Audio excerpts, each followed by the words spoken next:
angels with wings, and they're very, they're beautiful, sculpted men. Their gene seed literally turns them into beautiful men, which is hilarious because like they're quite ugly as humans, and then they get turned and get an upgrades like free Ozempic. You get handsome Squidwardified. Yeah, a little bit. You get real life Instagram filters just plastered on your face. Like, cool. They're all mewing. It's really annoying. Hello, ladies and gentlemen, boys and girls. It is us. It is LoreCrimes. How are you all doing today? Yeah, we're living, fellas. We'd like to say they will be a Blood Angels. Again, probably one of the most like fantastic lore, greatest legions, and he's already got his blood wine out. If you were guys, I had to. Exclusive for the live episodes now on. It's called the Black Red Label. So like, I thought that's pretty apt. That's pretty apt. If I start frothing at the mouth, let me know. I need to.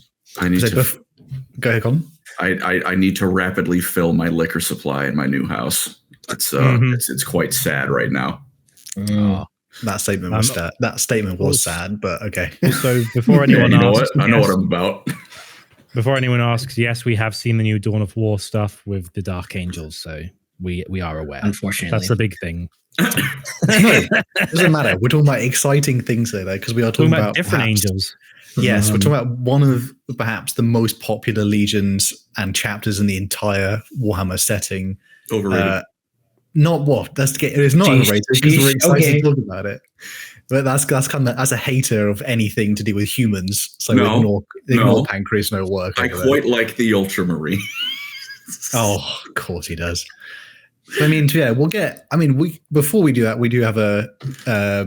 Actually, no, we'll get straight into it. I'll say in order of business. Congratulations for Colin, who's moved into his new place. Was it last few weeks, and so he's he's getting his life sorted out. There is. Look, I know that the closet is open, but most of that is actually. I mean, that it's a closet. So, but look, the shelf, it has stuff on it. A little Warhammer thing. I got a fancy globe in the office. Mm-hmm. For the second shelf, I still need to build. For the edited audio listeners, Colin has no longer got a cuck chair behind him, and it is now just a shelf. It is just simply a shelf. He's a grown man. But speaking about things that make grown men cry, my beloved Sanguinius, my Blood Angels, the glorious, the Ninth Legion, what they were once known as. But I guess we can sort of delve. Well, basically, we're going to get straight into it. But before we learn things that not everybody did necessarily know about the Blood Angels, because they are pretty popular, we do need to start with the basics for the uninitiated. I might ask, because he hates talking about humans so much, I might ask Eli to explain the genesis of this, which is who is Sanguinius? Eli, would you care to? Yeah, I'll nominate the guy who's least excited to do it. Freaking Sanguinius, second prettiest Primarch. Let's get that out of the way first. No, lies. No, he's right. He is the prettiest when it's all natural. Maybe he's behind Jagatai. Yeah. Okay. No one's accused of that, but let's just look. Jagadai's handsome. He's not pretty. Yeah, from a certain angle. Pretty good. We should say Sanguinius is beautiful, though. He's a beautiful, angelic being. Wink.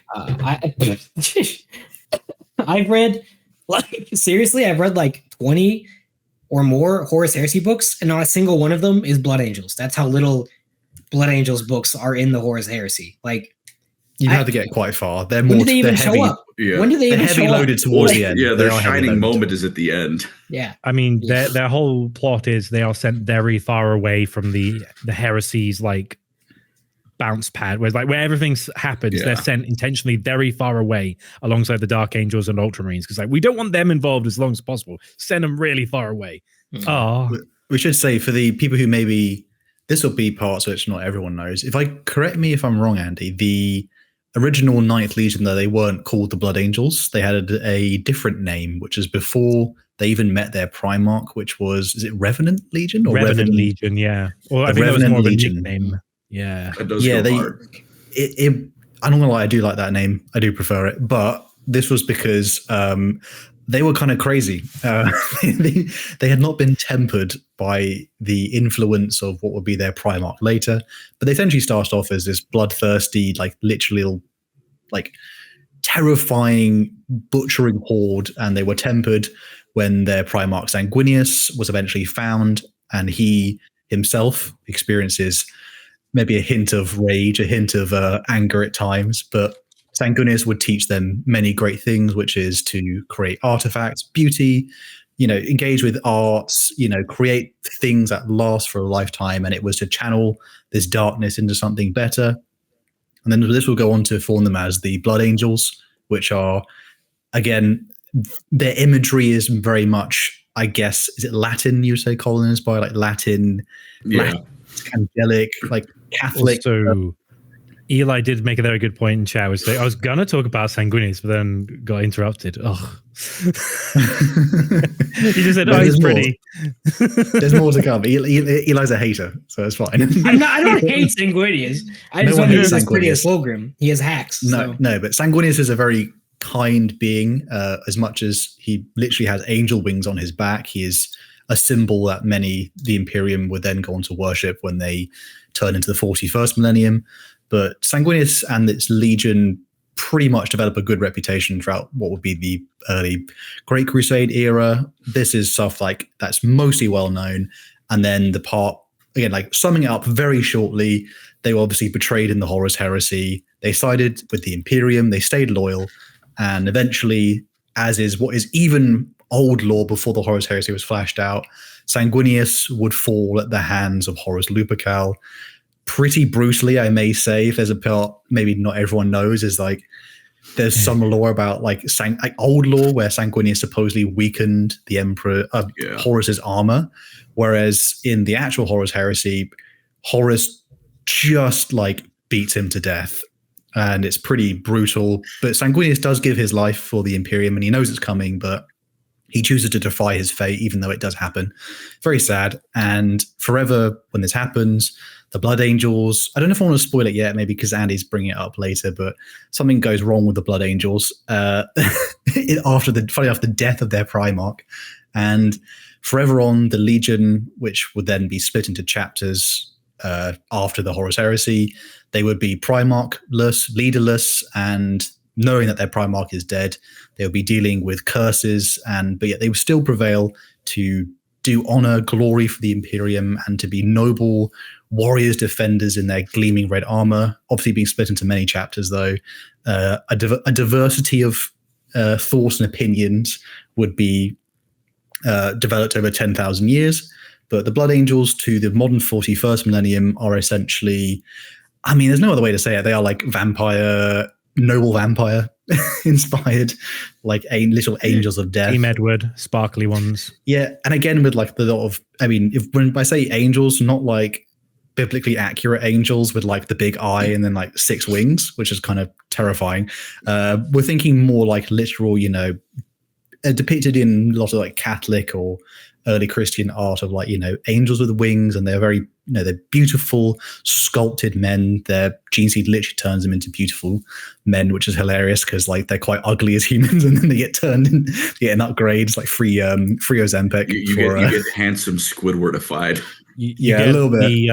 You get real life Instagram filters just plastered on your face, like cool. They're all mewing. It's really annoying. But the Blood Angels to this day, they are as it currently is in the time of the 40th millennium, they are a chapter of 1,000 Astartes that still live within the home region of Baal, which has 3 entities. They have Baal Primus, the huge planet, Baal Secundus, where their fortress world is.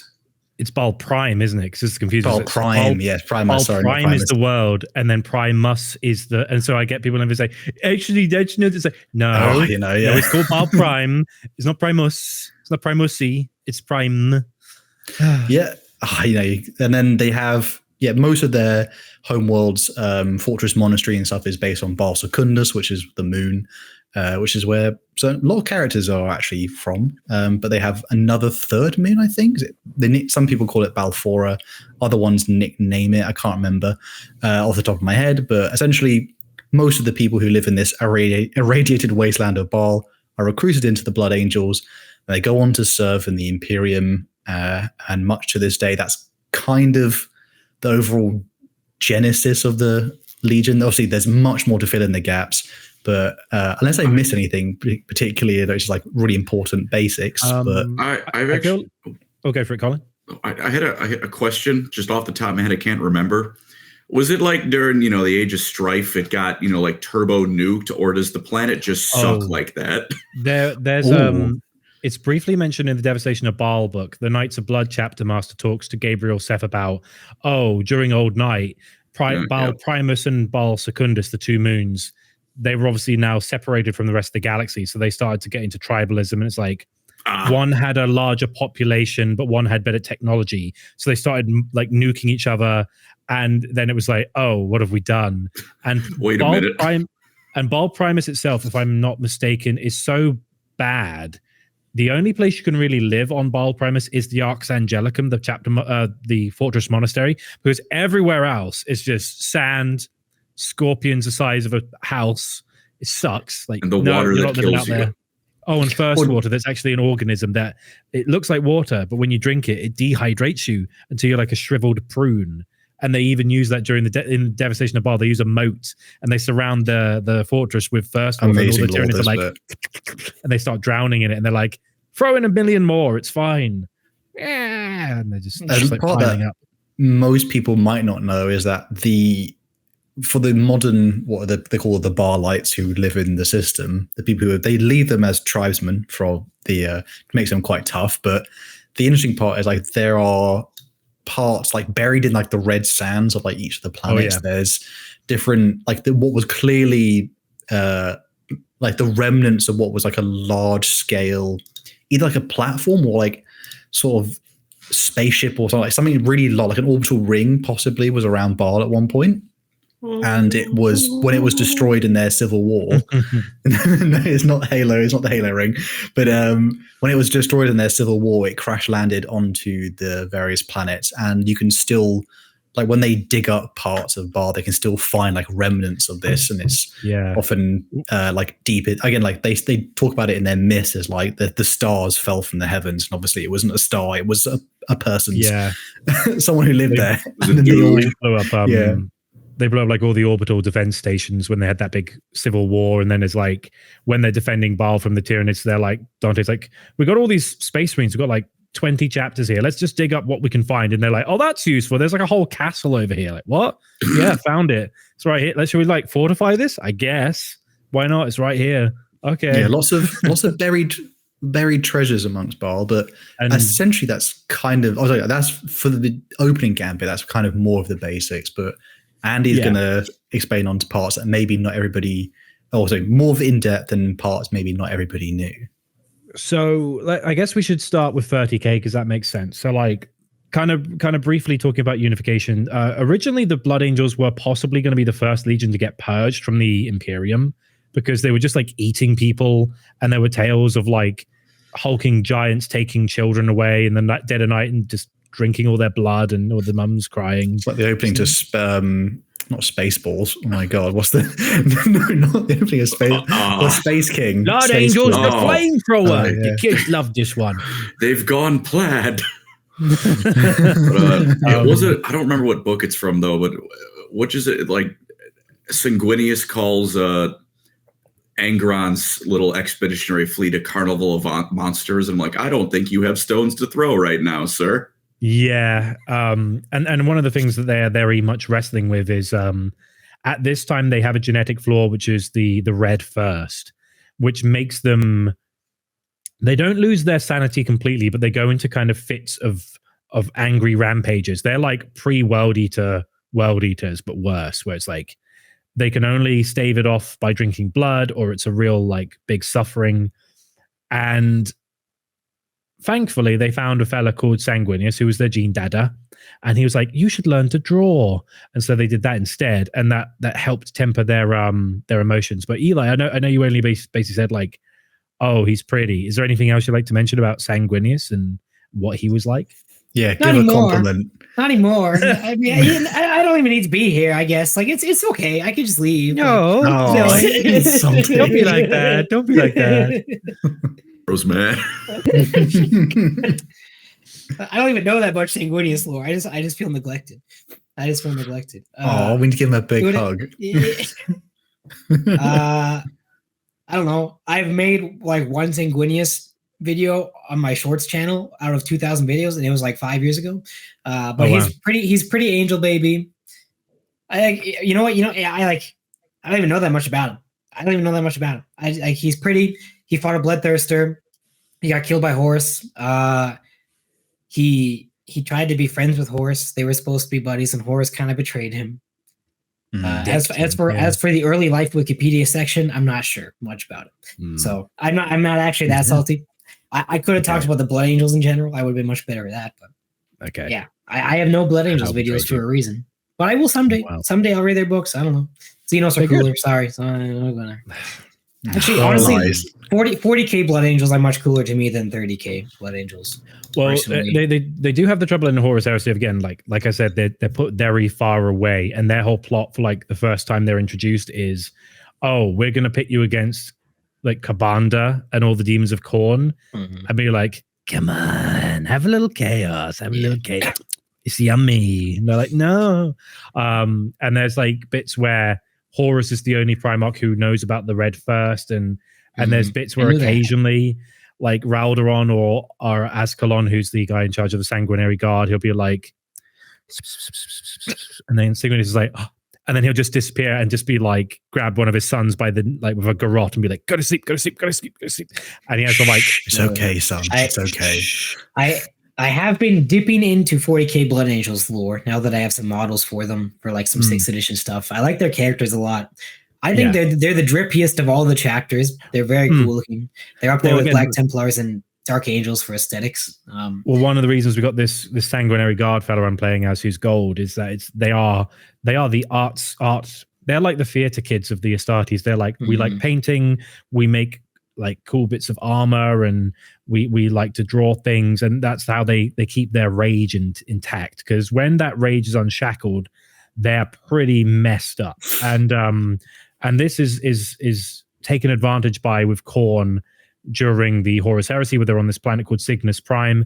They get there, it's eerie, it's full of like dead things. There's like I believe there's bits where they go into space and there's just like chaos icons made of like the combined skin of loads of killed enemies. Like they've just smushed all the bodies together and be like, let's make it into an 8-pointed star, like a balloon animal. And they're like, that's weird. There's some really cool set pieces in Horus Heresy. It is related to the Blood Angels, I swear. But at one point they do encounter an entire graveyard of like ships, but they're all made of bone. I mean, like, it's as far as the eye can see, and it's considered like every ship that's ever like died because of chaos is basically recreated. So ancient ships of, you know, not just legionaries and humans, but like alien ships. It's just like crazy, massive wall of it. Cool. So the Horus Heresy is some really weird thing that the Blood Angels have to encounter. But my God, and they're like, this is not a good place to be. They're like that scene in Event Horizon where they see the death orgy, and they press and then Lawrence Fishburne, we don't need eyes to see. Yeah, we're leaving. I just watched that video like last week. I know. It was scary. It was scary. Did you know that the ship is based off Notre Dame Cathedral, and it's all the points, and the ship is where the pulpit is? Anyway, I sent you a video about that. But there's this whole thing where they're on Cygnus Prime, and they're being taken advantage of by. It's kind of like the Red First is a bit of like a warp anomaly, perhaps. Maybe it was Khorne who put it there in the first place. It's kind of up to interpretation. So most of the chapter goes crazy balls. And First Captain Raldoron's okay, because he's like, unfortunately, he doesn't really have any lore, even though he's in several books and he's in the Siege of Terror. He's just stoic captain man. Is this the guy with the model? Is this the jetpack guy? Or is that someone else? This is the one who's got like the mohawk. Zephon, yeah, Dominion Zephon. He's the one who got very badly wounded. He was part of the Blood Angels have like host. 2 or 3 Horus Heresy models. Well, they got Nasir Amit, they got Raldoron, they got Zephon, they've got the guy with the mask. I can't remember his name. Yeah, Astacrone. They got a bunch, but it's like most of them are side characters who just have like one tidbit. And Raldoron, even though he's in like a bajillion books in the Heresy, doesn't do anything apart from be stoic and is there. But he's all right. He doesn't go mental balls. There's also an apothecary called Meros, who we'll mention later. He's just like an apothecary, and he actually at the end of the kind of the the Cygnus Prime campaign, Chaos offer Sanguinius a bit of a bargain. They're like, hey, your sons are suffering, kind of like what happened with Magnus, but corny. And they're like, hey, if you just like give in, I'll take away their pain, I'll take away their suffering, sacrifice your life to me, be my pawn, and I will let your legion live. And Sanguinius is like, okay, sure. And then Moros goes like, no, that's cringe. And he jumps in the way, and he merges with the Rage Fire, which was created by Erebus. And his body is inhabited by a red angel demon, not to be confused with Angron as the red angel. It's one of those Games Workshop naming things where it's two things of the same exact name. But there's you've probably seen that artwork where there's like Horus and all the traitors on the vengeful spirit, and there's a guy on fire. The classic one, yeah. And he's like, oh, like that's Meros, and he's inhabited by the demon. It's like, oh, I ate his soul. It was Nummy. And Sanguinius is like, I'm gonna get you, bitch. Other than that, they're in Imperium Nihilus, Imperium Secundus. They make their way to Holy Terra. They're during the Siege of Terra. Sanguinius fights Kabanda and Angron and Horus, so he's been through a lot in that campaign. One after the other. A small detail that everyone might not know is that in, like, as we said, like it's well-known lore that Sanguinius is sort of fated to die at Horus's hands. It's a vision he sees long before even the Horus heresy happens. He goes like, oh, that's weird. But I think a part maybe Colin and Eli might hate, which is the fact that basically Sanguinius was always going to die because he fights the demon Kabanda, the Bloodthirster Kabanda, wins. He ends up fighting Angron. He tears Angron's butcher's nails out of his head and he wins. But the wounds dealt to Sanguinius by Angron, even the Emperor senses actually they're fatal.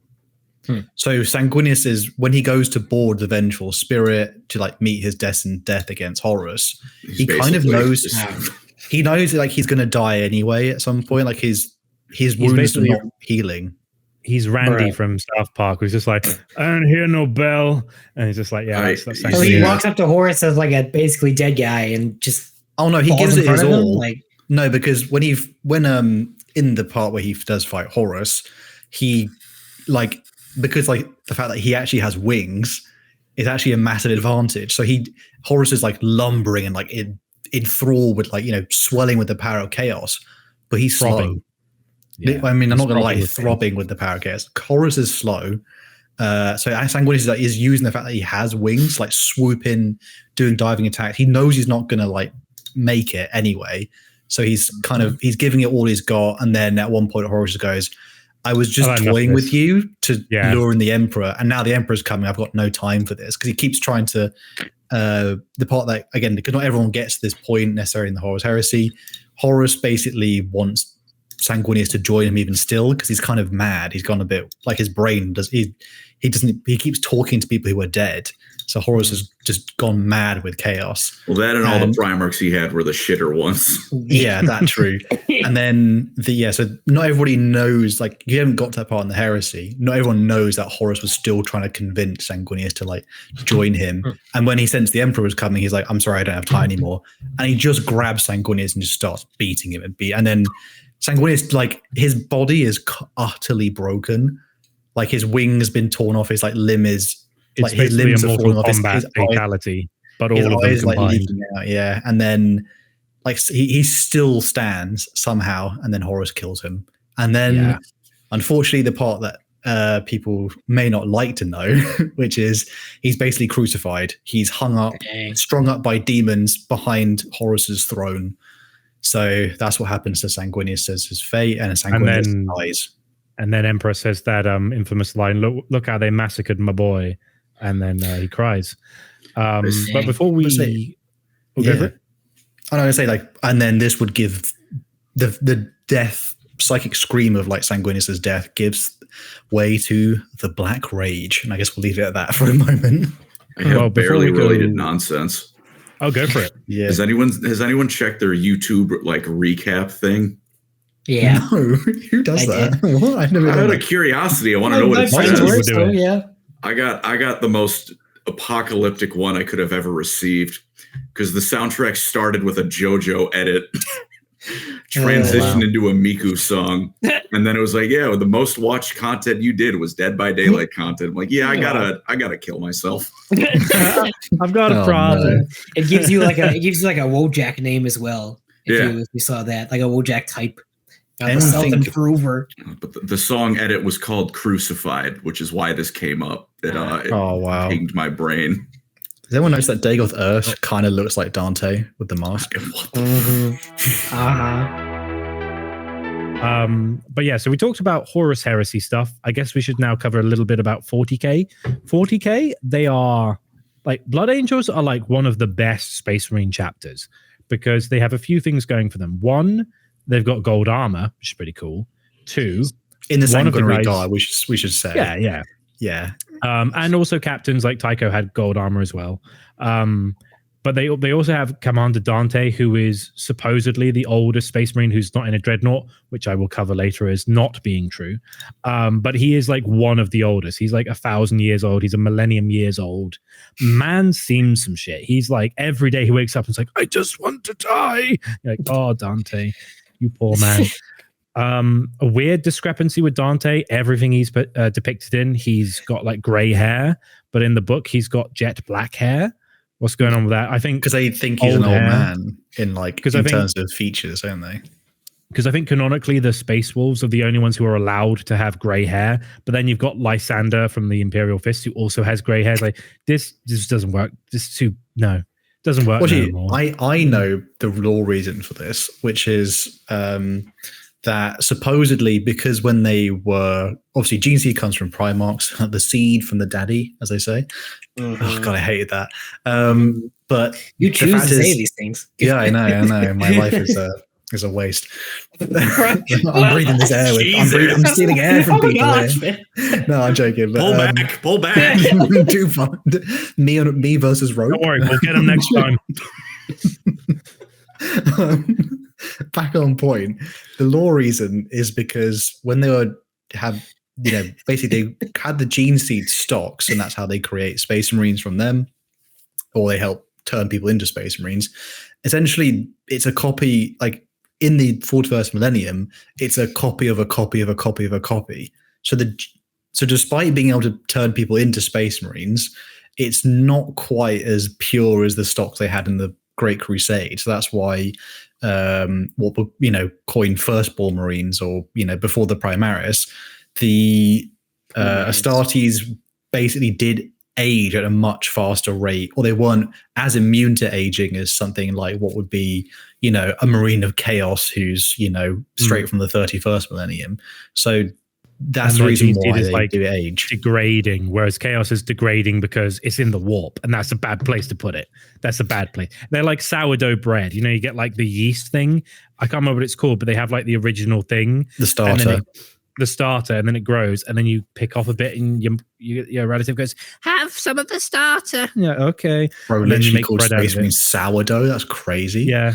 Sour Marines. But it should be said, it's not always true for every Space Marine, though, because some of them, like in the example of the Space Wolves, some of them can be older than Logan Grimnar and they don't get grey hair. It just depends on how well someone's gene seed mixes in with your DNA. And we also have to mention time is really strange in Warhammer because of the warp. Like there's a throwaway line in Devastation of Baal where the Cicatrix Maledictum explodes and it kind of smothers Baal in the region of Baal. And everyone's like, how did like the Indomitas Crusade get to Baal like instantly? And it's because, they were in there a while. In the real space, Devastation of Baal was happening for a long time, even though it was like a couple of weeks. And it's like, it's been months. And then there's also, if you get trapped in the warp, you can be in there for like 1,000 years. And in the real space, it's just like, it's 10 minutes. Yeah, which we'll get onto later. The gene seed thing kind of reminds me of, I don't remember Legends or canon, but there's a thing where clone troopers started being less quality because they didn't have fresh access to material. That's why they got the stormtroopers, didn't they? That's slightly different. That's a more. That was a different reason. Yeah, that's a long conversation. That's unrelated. That was just the gene seed thing. Reminded me of that specifically. The stormtroopers replacing them is a political thing. Yeah, because Django Fett was no longer was around. Mace Windu. Yeah. Is there? Are we already done talking about the Horus Heresy Blood Angel stuff? Is more it or done? less. Yeah, more or less. Didn't think It feels like we talked about nothing for like 30 minutes. Well, they're in the Cygnus campaign. They're in Imperium Secundus, and then they're at the Siege of Terra. That's all they have. Wow. That's all they have. It is, and I mean, yeah, it's like well, that's like a lot of books. That's more than Lord of the Rings. And two of those are sharing space with the Ultramarines and the Dark Angels, and a little bit of Space Wolves and White Scars. And then the other one is White Scars, Imperial Fist, Salamanders, Imperial Guard, a little bit of Space Wolves, a little bit of Shattered Legions. Like, it's all over the place. Wow. And it's like, we only get one thing. Do they have like Cygnus. A dedicated book where it's just them? Yeah, Cygnus. And that's book, the only one. Wow. That's it. Huge. That's the only one. Huge. Eat shit, Blood Angels. and it's a really good book, but it's also like, it's all you get. Iron Hand's got more than that, and theirs suck. They're like, it's all over the place. Like, this is good, this is bad, this is dog shit. Are the Blood Angels books any good? Oh, the 40k ones are really good. Amazing. I mean, the Horus Heresy. The Horus Heresy. They're good. I know they're cool. If you like Horus Heresy, yeah. But bear in mind, bear in mind, Eli, if you want to read them, that's like Siege of Terror. That's like 10 books, and they're the end of the Horus Heresy.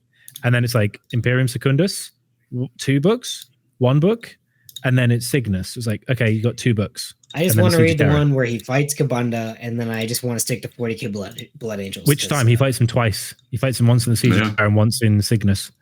Time when he says only angels can fly, because that's cool. I think that's the first one. Yeah, Cygnus.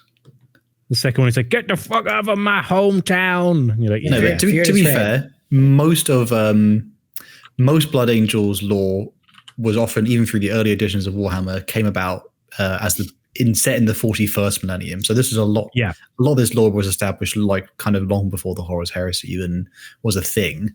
But yeah, I guess Andy, in their 41st millennium, it's kind of like, again, Sanguinius has been dead for a long time. He's a mythological creature almost at this point.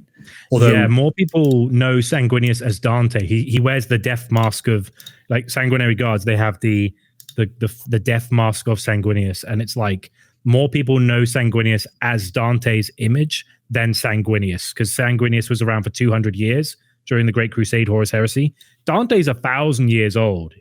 More people consider him to be Sanguinius. And he's I'm sick of it.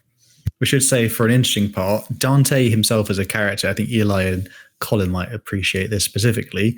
He's not a very hateful man, and this is because he has learned what many other chapters would never even dare to do. He has been willing at certain times to work alongside Xenos in sort of joint actions, which I think maybe Eli might be more privy to, because I think you've done some more stuff on that recently, haven't you? Which I don't know if either would care to explain any of the Dante Blood Angel crossovers with some of the characters you enjoy.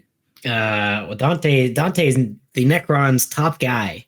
He's the dynasty's top guy, it turns out. He's allied with the Silent King and with Anrakir the Traveler. Despite the Silent King completely deceiving him and messing him up, he still trusted Anrakir the Traveler enough to ally with him.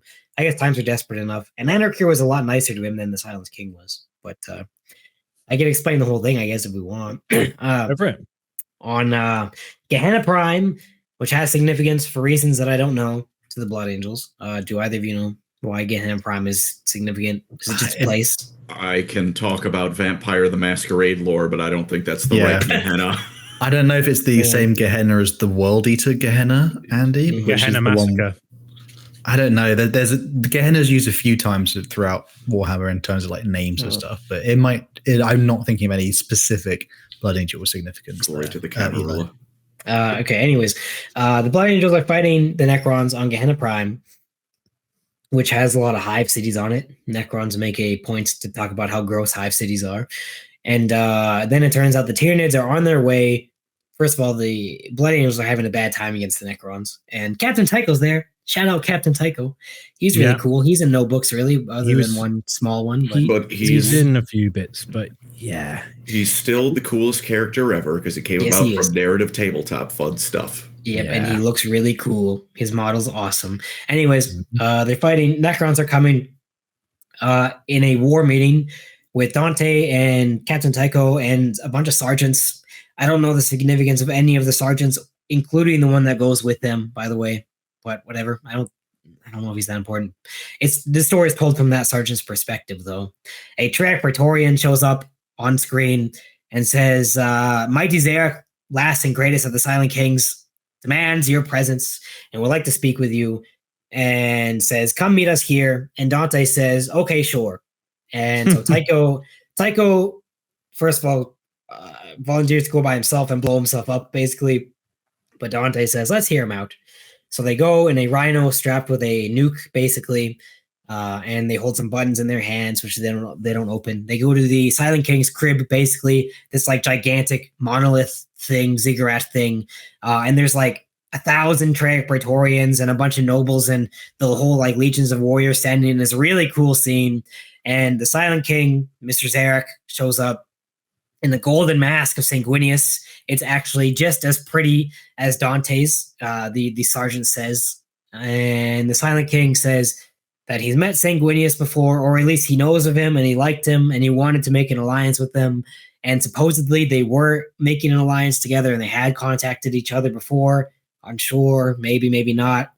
And for this reason, Dante has an inkling of trust to the Silent King. And he says, okay, sure, we'll team up with you to fight the Tyranids, because the Silent King never wanted to fight the Blood Angels in the first place. I'm turning this into a Necrons episode. And so they fight together, but the Silent King actually manipulates Dante quite significantly. He tricks the humans into fighting the Void Battle into the Tyranids, because he parks his ships too far away for the Imperial Auspexes to see their ships, so they think only they hold Void superiority. So the Blood Angels lose a bunch of ships. They then... the Necrons give the Blood Angels the honor of defending the Hive cities, which actually has very little tactical benefit, but it causes the most casualties. So the Blood Angels take way more casualties than the Necrons. And then the Necrons also like steal the Blood Angels' equipment that from their fallen brothers. So they like lose pretty hard in this, but they do actually beat the Necrons. And then the Silent King just like runs away and laughs, basically. And then a Triac Praetorian tells Anarchy the Traveler about this. Or are you going to say, Andy? Well, there is also the Anarchy the Traveler bit in the. I was getting there. Okay, I was going to ask if you're going to bring it up. Yeah, and in the Devastation of Baal, 7th edition. Sorry, Shield of Baal. You're right.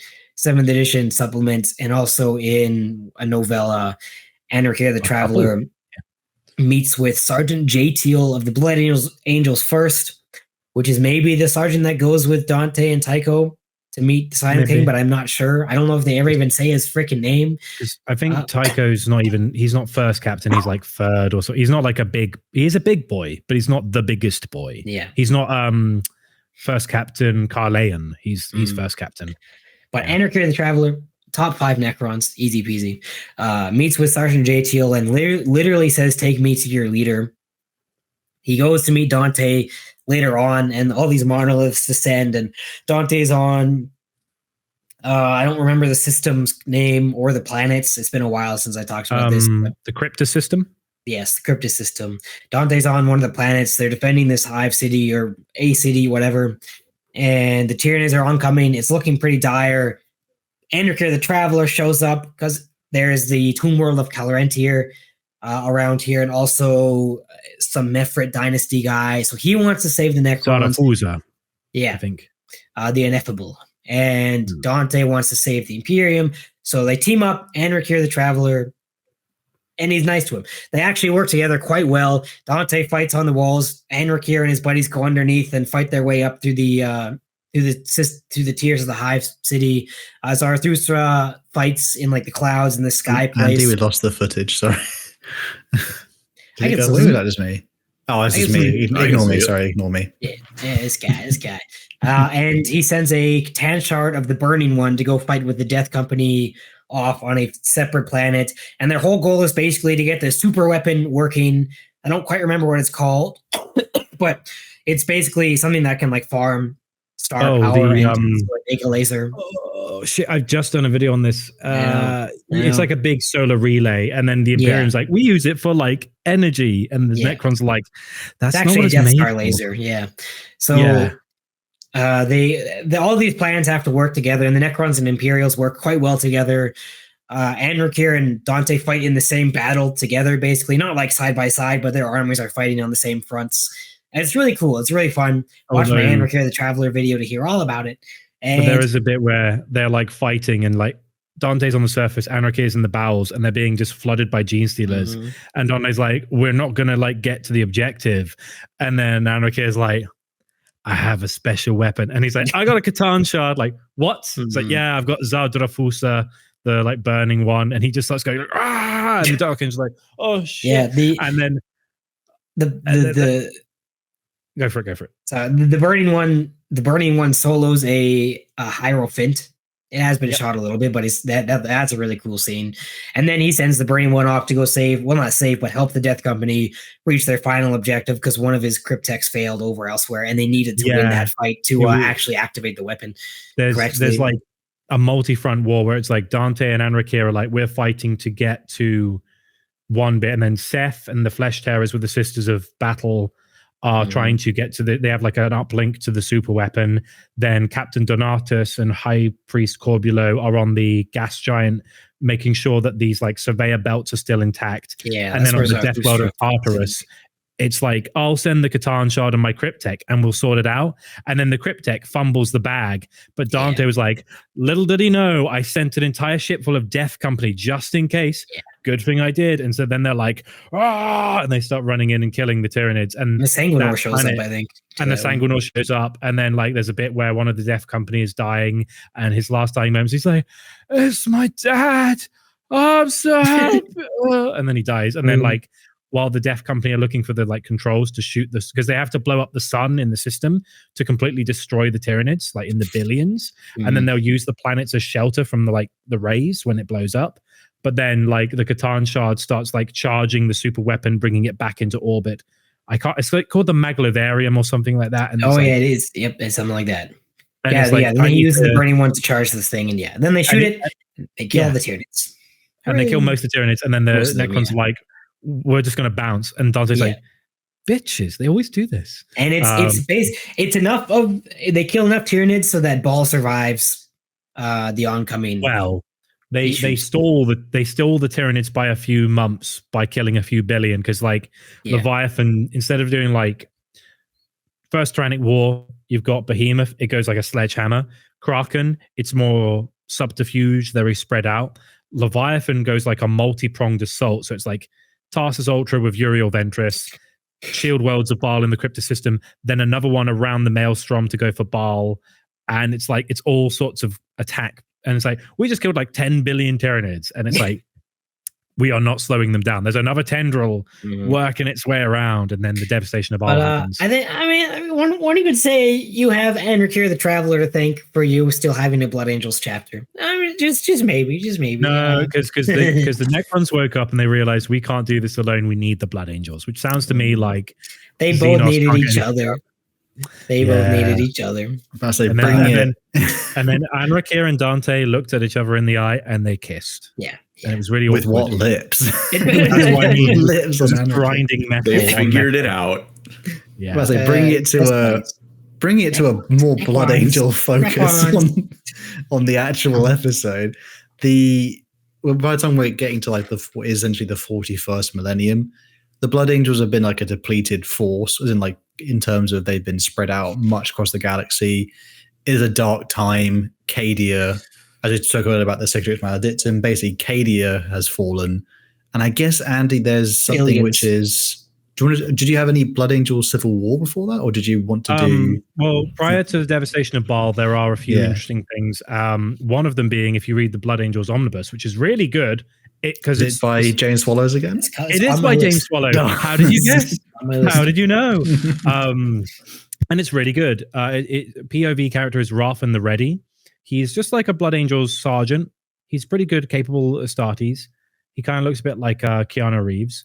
And weirdly, he has a brother. And I don't mean like a brother. He has like a biological brother who's also a Blood Angel called Archeo. And they get on really well, but there's a point where on the battle barge Belus, Dante is like, oh, we've located the lost weapon of the Primarch. the Spear of Telesto. And the Spear of Telesto, if you've seen any art of Sanguinius, he's got a spear with like a kind of teardrop tip. It's white. And that's like one of his like most iconic weapons, and it was lost. And Dante's like, we found it. The orcs have it, because of course the orcs somehow found it. And so for a decade, Archeo is on this expedition to try and find it. And they manage to get to this world called Evangelion, and they kill the orcs. Anime. Yeah. Anime. Oh. I haven't even seen it. Neither have I. I just heard it's got a bleak ending. Wait, I didn't hear the name. Which one? Evangelion. Oh, yeah, garbage. Never actually seen it. I just refuse to watch it. Not as good as Sword Art Online, huh? I die in a hole. We gotta bring that back. We haven't heard there. No, we don't gotta bring that back. I've never seen it. But either way, the Blood Angels managed to get it back thanks to a Puritan Inquisitor called Ramius Steele. What we don't know about Ramius Steele is he's actually a Chaos worshipper of Tzeentch, and he's using the Blood Angels. And you're like, why would he help the Blood Angels get a Primarch weapon for Tzeentch? That doesn't make no sense. Well, it's all part of a plot. Where basically Archeo is promoted to the honor guard of sanguinary priest Sakail, and he's implanted with a warp spawn mutagen into his spinal column while he's not looking somehow. And slowly he starts to look a lot like Sanguinius. Like he already looked like Sanguinius. Now he's like the spitting image of Sanguinius. And they're like, wow, that's kind of weird. I guess the gene seed's doing overtime. Cool. And they get to this cemetery world called Cybele, and they fight the word bearers. And the thing about the Primarch weapons is, generally speaking, yes, you could wield a Primarch weapon if you're strong, but whatever like the secret sources within them, only a Primarch or someone who's very in tune with like the Primarch's bloodline can utilize them to their full extent. And so they got the spear, and they're like, we shouldn't be like using this in battle. This is a relic. We don't touch Dad's stuff. But out of desperation, Archeo's like, oh, I'll use it. And he managed to activate it. And the Spear of Telesto has a quirk where it projects a beam of light which vaporizes everyone. But if you have Blood Angels genetics, you're fine. It just passes over you like a nice light, and it makes you feel nice. So he just like disintegrates like 100 word bearers. And everyone's like, wow, that was weird. Okay. And so they go, oh, clearly he is Sanguinius reborn. Clearly. Right. Okay. Now, they don't know that this is because of some Tzeentch trickery, but then they start to go, well, Dante's getting on a bit. Tycho fell to the Black Rage. He's kind of, he was groomed to be the next chapter master. He's dead. Moriah the Chosen is also a Dreadnought Death Company guy. He's never going to be chapter master. Captain Leontus is gone. We can't use him, who I'll mention later. I guess Sanguinius is back in our time of need. Hooray! Sanguinius is reborn. Ooh, ooh, ooh. And they start to call him Archeo the Blessed. And he goes, I've got an idea. How about I lead a blood crusade and I reunite all the successor chapters of the Blood Angels and we form a legion again, and I'll be in charge, and we'll just like, and Dante will surely like be like, oh, clearly you're Sanguinius. I'll step down and you can be in charge. So they go to a planet called Shenlong, and they liberate it from word bearers, and the populace. Shenron? Dragon Ball? Shenlong. Shenlong. That's how it's said in Japan. What's that game? Bloody Roar, like Shenlong in Bloody Roar, the fighting game. And yeah, so the Shenlongese, as they're called. That is a hell of a name, by the way. My Shenlongi is longer than yours. But Rathan, his brother, who's like, oh, my brother is now like being worshipped, kind of. He's looking around at the populace and he's like, they're not making like icons in image of the emperor anymore. They're making them in the image of my brother. That's not good. Don't get me wrong, I'm not jealous. I respect my brother. I love my brother, but like, this is clearly heresy. So he tries to like, and then like, he sends a message to Dante and the Blood Angels, blah, blah. And he's like, oh, by the way, there's something going on. There's something weird. And Archeo starts raising a mortal army called the Warriors of the Reborn, like hundreds of thousands of Shenlong citizens. And they all wear like the Spear of Telesto on like a brooch. And as soon as Dante hears about this, he goes, oh, I need to like have some boots on the ground, see what's going on. I'm going to send Captain Galileo and Galeo and Epistolary Vode, who was trained by Mephiston. So Epistolary, big boy librarian. I'll send him. See what they say. As soon as they get there, Vode's like, chaos. I can see the Gribblies. I can see Tzeentch in your bunghole. It's right there. So then Arceus I'm men, sorry, brother. What? Don't worry about it. Arceus men. Pull it out. Arceus men then execute Captain Galeo and the Epistolary. They just gun them down in like a tent. And then Rathan's like, oh, this has gone really far. So Rathan escapes or tries to escape. And then Arceus sends a message to Dante saying, surrender the chapter to me. I'll meet you on the Shrine World of Sabian. And if you resist, we will kill you and I will take it by force. Oh, this sounds like a civil war to me. So Dante's like, well, he's like, I'm not stupid. I'm like 1,000 years old. If I go to the Shrine World and I do die, that will cause more problems. I'm going to send Mephiston in my place. And he can like, he's like the best psyker I have. Oh, like Vode was a capable psyker, but like this sounds like warp trickery. If I send Mephiston, he can go in my stead as my like second, and he can see what's going on. So Mephiston gets there and he judges Arceus as corrupted by Sinch, and he says, all right, by the Book of Lords, if you truly want to lead the chapter, I demand a trial by combat, you versus me. And then Rathan has a whole thing in I've glanced over where he's like escaping, and he's like, no, actually, mate, sorry, excuse me, I'm his brother. I'm his brother. I'll fight him. I'll do it. And Mephiston's like, I don't know. But he's like, okay, I'll let you fight in my stead. So the two of them start fighting, and it's worth pointing out that at this point, Arceo has sprouted wings, but they're not like angel wings. There's something wrong with them. Occasionally, he looks in the mirror and he sees eyeballs in them, and they just vanish. And so the Spear of Telesto doesn't activate anymore because it's like, chaos, and it won't listen to his commands anymore. Be gone, whammon. We don't want to be near us. So he's having a big problem with this, and Inquisitor Steel's like, it's okay, bro, it's okay. You're going to be in charge of a legion. You're going to be like the most powerful Space Marine ever. It'll be chill. It'll be Coachella, bruh. And so the two brothers fight, and it's going quite well. But in the midst of the fighting, the Word Bearers I mentioned earlier, they're still angry, so they get involved. So then Inquisitor Steel kills the Sanguinary High Priest, and he says, oh, by the way, Mephiston brought the Word Bearers. Clearly the Psyker's icky. He's the one who did this. He's the one who's going to destroy our Messiah. He's the one who's causing the problems. So then the Blood Angels fight each other, and the Word Bearers are taking shots as well. Eventually, Rathan manages to kill his brother. He basically has a wrestle with him in the skies as he's flying with wings. He pulls off his wings. He breaks his wings off. Then Arceo drops the spear, and it lands like upright, and it kind of points towards him. And then as he falls from the sky, it just straight for his body. And like Rathan's got a jump pack, he's okay. And then he realizes his error, and he's like, oh, I'm sorry.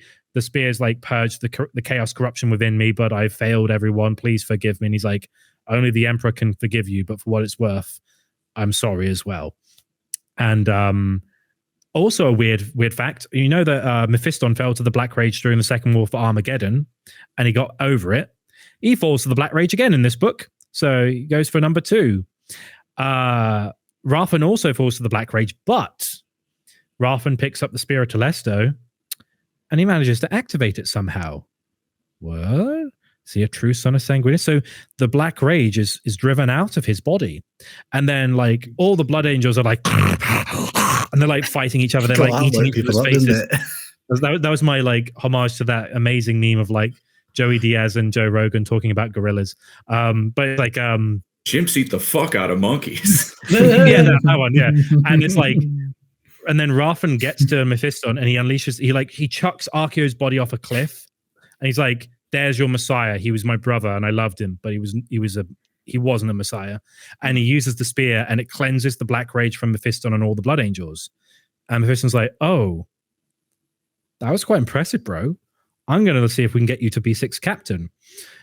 And Rathan refuses. He's like, no, I'm fine as a sergeant, thank you. And instead, he becomes like the student of Mephiston, and he's not a psyker.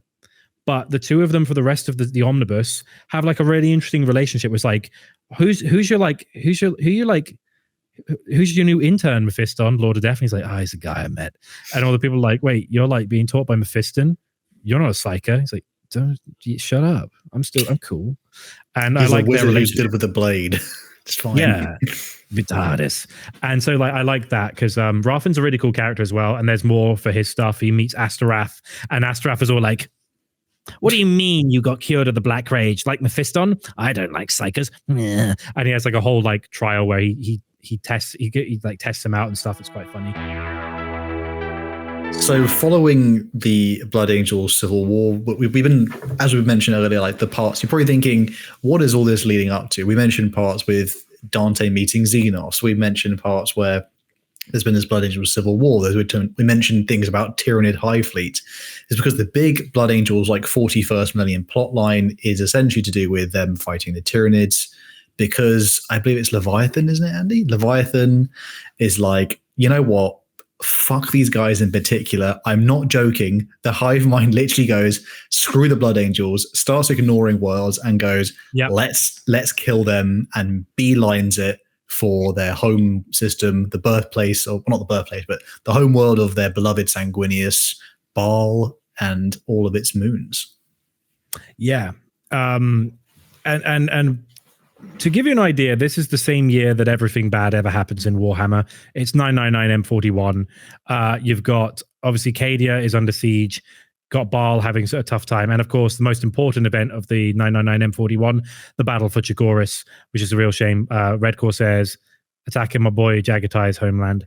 But to give you an idea, it's, I believe, over a decade that the Leviathan is venturing very slowly towards Baal, and the Blood Angels, when they assemble, are all like, that's really weird. Because I've had people in my video, I did Tyranids recently, and they're like, actually, Tyranids only care about eating. They don't have like emotions. I'm like, well, here they did actually. Yeah, so stays they were in like, the book, doesn't it? Stays in the book. And also they're like, you said hive minds. There's only one hive mind, and there's a bit in this book where also Mephiston says, maybe it's one, maybe there's many. We know there's a hive fleet that eats another hive fleet. So I'm like, yeah. But yeah, so Devastation of Baal. Obviously, the Tyranids see the Blood Angels specifically as a threat, which is weird, because the last two wars, it was the Ultramarines that were getting in their business. But there's something about the Blood Angels, like, oh, we got to get rid of these guys. These are a bad thing. And so, like we said before with Eli and I talking about Anrakir, there were the shield worlds of Cryptus, which were like a bulwark to kind of slow down the advance. And originally it was a bunch of mortals. They all died. And then Dante and the Flesh Terrors went up and they're like, oh no, they destroyed the entire system in 3 days. What? 3 days? I was like, yep, not a good time. And so they did the whole thing where they blew up the sun and it killed loads of Tyranids. But then there's another tendril going around the Maelstrom towards Baal. And so Dante has already sent a message before he went to the Cryptus system to all of the successors of the Blood Angels and went, hey, boys, we don't necessarily all seem eye to eye, but Sanguinius' home is about to be like eaten. I need you. Come back. Come home. Come home. We'll put on a good spread. We'll let bygones be bygones, and we'll defend Baal. And like the Flesh Terrors, for example, they were on a very bad footing. The main chaplain, Apollos, has a big argument with Seth on a chaos-infested world where he abandons a bunch of men because he gets the call, and he's like, oh, you're his lapdog now. He's like, if you say that again in front of the men, I'm going to kill you where you stand. It's like, oh, Seth. He really would, though. Seth is a bulldog. He would rip a guy's throat out with his teeth. Yeah. His nickname is Princess. Like the pit bull princess. And to compound the woes of the Blood Angels, this isn't going to be just a Tyranid battle. There's also portents in the warp that Mephiston are seeing that Khorne and Kabanda from that Cygnus Prime book, the Angel Bane, is like, I'm going to wait till you're at your lowest, and I'm going to get me some skulls, baby. So yes, all the threads are coming together from this video. They're all converging. And so there's the whole thing of like, right, we've got maybe like 20 chapters of the Blood making their way. Lamenters couldn't make it because they're rubbish. Atlantean Spears outright refused. They're like, we're not coming to save you. Screw off. You deal with it. Like, oh, thanks, guys. You don't even have a red color palette. You're sucky. Boo. Huge. Blue armor. Get bent. And one thing that that I think it was Graham McNeil who did Devastation of Baal. I think. Guy Haley and Graham McNeil are like the goats when it comes to like adding like layers to the lore. And he had a problem with this book. It's like, well, we've got Mephiston in this campaign. He's overpowered as fuck. If he's in the Devastation of Baal, he'll just be. And then he flew into the battlefield and killed 1 billion Tyranids, and he slowed down time. So you got this one guy you've got to get rid of in order to make a fun story. And in the Devastation of Baal, there's a bit where they obviously prepare defenses. They get all the Blood Angel successes, and then Mephiston actually goes into a place called the Carcere Arcanum, which is his like secret librarian vault. Oh, this is the part which most people like, because if we talk about Baal itself, there's lots of ancient, like we mentioned before, like ancient like tombs, corridors. There's places where, what's that like part where like it has the 2 guardians, Andy, and they're not blood angels, but they're like blood angels, and they're just 2 random guardians of like the librarius, their actual hold, and they just stand vigil, and even Dante has to ask permission to come in, and they're like really weird, like 2 vigilant things. They have blacks, they're like sanguinary guard, but they wear black armor and they have wings. I can't remember what they're called exactly, but they are there. Yeah, a few weird things on Baal though, but this one's particularly one that's only in a few of like the Mephiston and Dante books, isn't it? Yeah, and so Mephiston's like, oh, I've been having a dream in my coffin, and I got a bit like there's like a passage where he kills all the serfs when he's in like a kind of dream state, and he wakes up and all the attendants are like, more wine, sir, and he's like, and he just kills them all, and then he wakes up and he's like, what have I done? Not again. And he's like, oh, I saw a vision of Kabanda. That's not good. He's like he's like Khorne's number 1 guy, well, number 2 guy, but that's a different story. So he's like, I need to confirm this is going to happen, because if I ignore this, we're all doomed. But if it's not true and it's just a trick, I'm going to be chasing my tail. So he goes into this kind of crypt where it's like you got the librarian, and then there's like another layer. It's called the Carcere Arcanum. And inside is all the weird stuff they have. Like they've got a sword that can kill any being, but if you use it, you will instantly get the Black Rage because it's cursed. Cool. They have the panoply of previous chapter master Aracleus, who did such bad stuff. They redacted all memory of him in the chapter because he was a really bad dude. So no idea what he did. You've got the skull of the homunculus of Baal, which almost destroyed the Blood Angels chapter. You've got relics of Old Night. You've got imprisoned Necron overlords who are in stasis prisons, and they've been there for ages. You've got cursed banners, demonic blades, even staffs of like fragments of staffs which can tear rends in the Imperium. And in the heart of this place is a place called the Vault of Marest. And it is overseen by a former chief librarian, Dreadnought Lord Marest. Now, Marest is a dreadnought. He's a big fella. They built the vault around him because he was a powerful dude 3,000 years ago. They made a war tomb around his chassis so he can never leave. And he just sits there with his big power axe. And he's older than Dante. And so he vowed to guard the chapter from an enemy who wounded him and put him in a dreadnought 3,000 years ago, which is called the Octo Calvarii. And this thing has been chained up in the basement for 3,000 years with no food. You can see its ribs quite well. And it's really creepy, isn't it? Like, well, it's got like 6 limbs. It's corrupted by chaos, so it has 8 faces, and each face has 6 eyes, and it's got like gill-like noses and a proboscis for a mouth on all of its 8 faces. And it's a weird Xenos that's the last of its species. It's corrupted by chaos, very much so, but it can't be killed. And they've tried. That's the funny part, isn't it? They mentioned that they've tried everything, and they just can't seem to kill it. In this chamber, there's like 12 really powerful things that they just can't kill, so they just stuck them in the basement and just chained them up. Hoarders. And also this is also near the Ecclesia Obscura, which is the home of the 15 Scrolls of Sanguinius, where when he was having visions during the 30th millennium, he wrote down a lot of stuff about what he saw. One of the things being the devastation of Baal. And Mephiston has a quick exchange with the creature, and I'll read it out for you now if you'd like. It's gonna have a sip of energy juice, bit of wine, sip of blood wine. Got to recharge. Yeah, it says, I am Mephiston, chief librarian of the Blood Angels, the Lord of Death. A fitting name for one such as you. Its multiple eyes blink together. You are the successor to the one who killed my followers and caged me. I am. Many generations removed. You have been here a long time. For preaching the truth of reality to your people, you kill and enslave. You call me monster, you who hunger for the blood of your own kind. You are the enslaver. By warpcraft, you subjugated the free imperial systems and seduced their inhabitants away from the light of the Emperor and damned them all for eternity. Your confinement here is just. We would kill you if we could. You cannot. The Dark Lords make me strong. Have you come here to gloat? If you have, enjoy it. I shall one day be free of this place. I will be merciful to those who show me respect. I have no need to gloat, and you shall never escape. I have come instead to seek your wisdom, evil as it is. That is amusing. A great darkness approaches Baal. I see it. A blankness in the sea of souls. An unending hunger comes. It desires to consume you. Your hungers are similar. Do you not see it as a kindred spirit? There is something else. Another event is soon to occur. Not of the material realm, but of the warp. I have seen it in a vision, but will have confirmation before I act. And you want me to help you. You will help me. Then release me. And perhaps I may accommodate your desires before I kill you.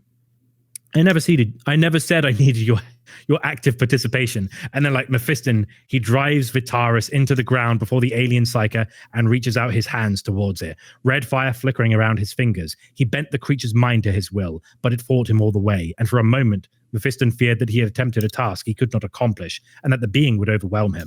With a psychic shout, he pushed hard, battering the Octo Calvary into submission. The creature was a worshipper of chaos in its formless glory, and it was many thousands of years old. Who knew what worlds it had ruined and how many species it had corrupted? At the heart of its power, it had been a prophet of incredible accuracy. Its link to the Imperium was still strong, and Mephiston rode this as a warrior from a backward world might attempt to master an unbroken steed. The Xenos mind bucked and thrashed in its psychic grasp, and he did not relent. And though the creature's many unholy eyes looked upon the realm of chaos and the myriad possibilities forming there, a billion horrible images burned into his second sight. He sifted through them quickly. Kabanda's lust for the souls of the Blood Angels shone redly bright. Mephiston honed in on the greater demon's essence with little difficulty. For a brief moment, he saw the demon battle still raging. The red angel burned with furious fires. Kabanda was with a spear's cast of the gate. He was coming to the material realm. The Bloodthirster paused in its carnage, turned and looked towards Mephiston, directly in the eye. Kabanda's bellow sent the Lord of Death flying backwards. Trailing flames, he slammed into the wall of the Octo Calvary cell. That is what you wanted to know. Had you told me, I would have shown you willingly. There is no finer thing than presenting a being with truth of its own death. The neverborn you call Kabanda will come for you, so-called Lord of Death. He will take your mortal skull for his drinking cup, and your soul shall join his armies and throw down this Imperium you pretend to love. Mephiston recovered himself and took up Vitaris. Those are lies. Are they? You will see. There is a darkness in you that eclipses my own, Lord of Death. Let me free, so I may see you fall. You will remain here. Be assured, if it were possible, I would slay you. One day, you will be my ally. Never, said Mephiston. And that's just like a cool exchange with like a Chaos Xenos thingy, a Gribbly thingy that lives in the basement. Big ups for pronouncing the name correctly more than once. I stumbled a few times. That was tricky. It's so annoying. Whenever it comes up, like when people like I think about it, I always like stumble on its bloody name, like Octavilli something. Look, who here among us doesn't have something chained in their basement? Mm-hmm. Mm-hmm. I mean, some of us don't look like we would. But that's what do you mean by that? What do you mean by that? Surely we don't look like any of us here would do that. Yeah, it's always the ones you least expect. I don't have a basement. I can't do nothing in there. Yeah, we're not the kind of fellas who would do that. But no, that's sounding sus now. I mean, if Hal saw a poor person, he might, but still. Yeah. God. Well, we got Hal hates poor people before you even said that in the chat. Wow. All right. God forbid someone have a GIMP dungeon. Chaos Mephiston would be cool. I'd like that. He's karmically OP. So, well, they have like a weird mythology thing where there's like an angel of light and darkness, and there's like we're always struggling for the soul of the Blood Angels. Yeah. Do you want to briefly touch on that, Hal? Oh yes, because it's a part which is technically it's throughout all of Baal's history, which it's a thing with the warp where the warp is, as like with the birth of Slaanesh, it therefore becomes not constrained by time itself. So once Slaanesh is born, Slaanesh has always existed and technically could alter the past, but it's really difficult to do so. It would be like, you know what I mean? Like the warp is not vulnerable at certain times, but the very act of essentially the blood angels' existence, weirdly enough, created it's like a weird time loop where they create their own like symmetry and perhaps even what was, I guess, the part maybe not everyone knows is like the origins of the Black Rage, because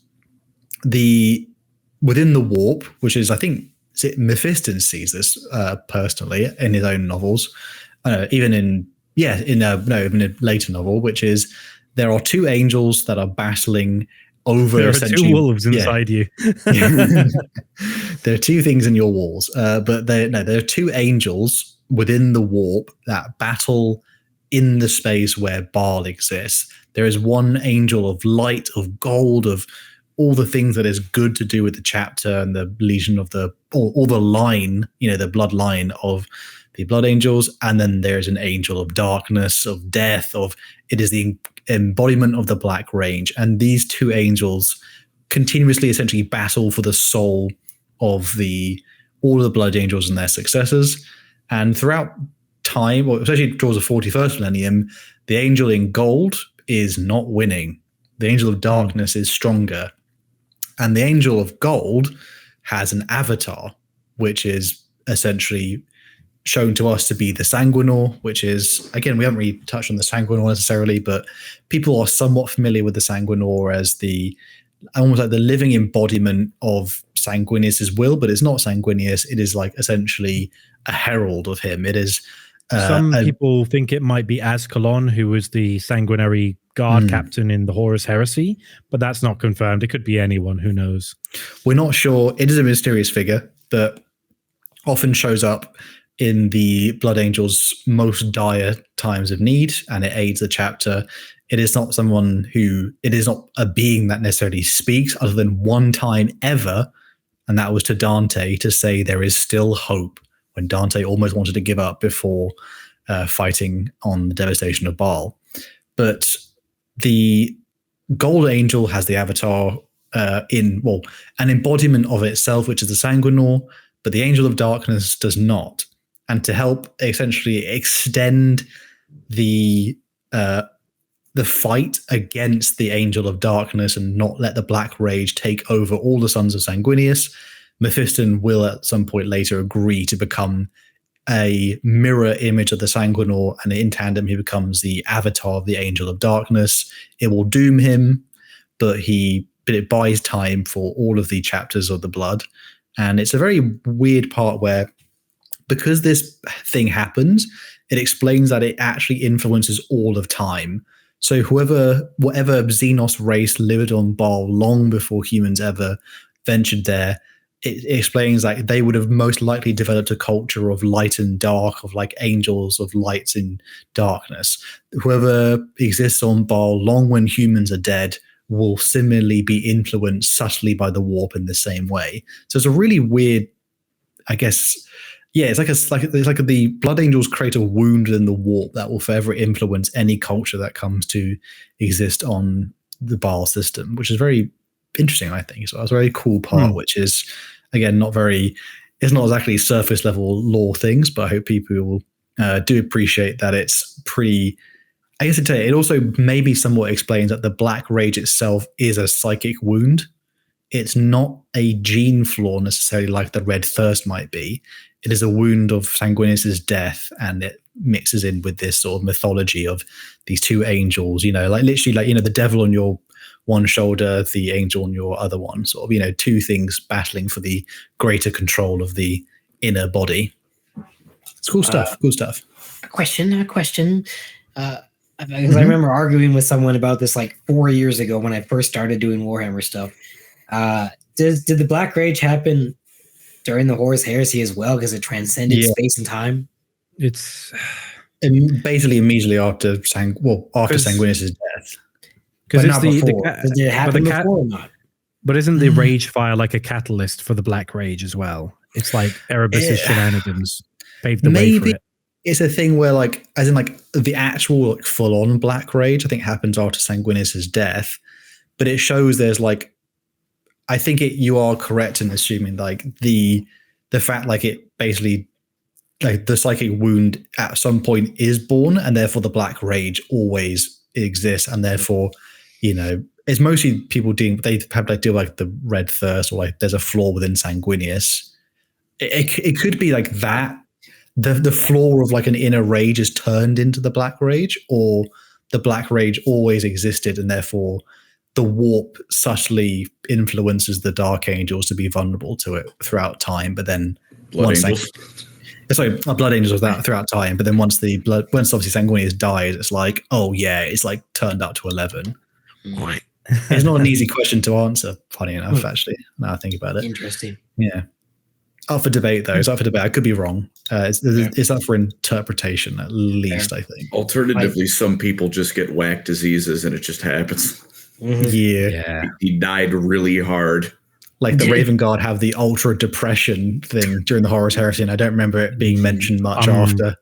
Umbral, what's it called? I didn't even realize they had a gene seed flaw until I read that Korax book. A gene seed flaw where they become super depressed. They've got sable blindness as well. Sable blindness and something else. Yeah. It's just like, what's wrong? It's just like, I'm sad. Like, oh. And Imperial Fists have terrible head game because they can't spit. Depression is I feel like they'd have good head game because they're not going to melt it off.